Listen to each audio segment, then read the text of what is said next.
If you are feeling stuck in your life right now, here's a way of thinking that might be beneficial for you that comes straight out of therapy. So there's a brand of therapy called solution-focused therapy, and these therapists often think about the solution that you have been using to try to solve your problem as the problem itself. In other words, the problem is not the problem. The proposed solution to the problem is the actual problem. Let's make this a bit more concrete. Sometimes the binge eater binges because they are on a diet and they thought that a diet was the solution.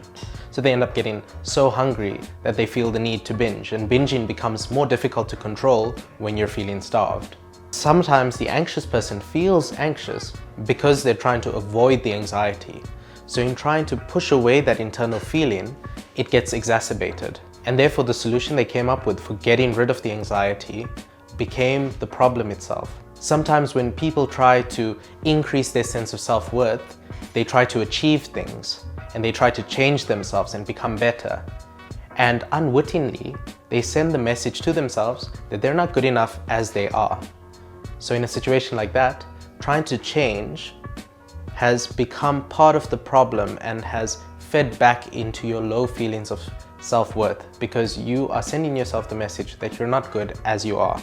So you see, therapists often use this line of thinking to be able to analyze when the person's proposed solution has actually formed part of the process that's keeping the problem in place. So what we often do in light of this is to try and come up with a sober analysis of whether the proposed solutions to the problem have actually been pushing the person closer to what they want from their lives, or if it's actually been forming part of the web that's been keeping them in place. In your theorizing of what you think the solution to your problem is, never take it for granted that you trying to enact that solution has actually been solving the problem.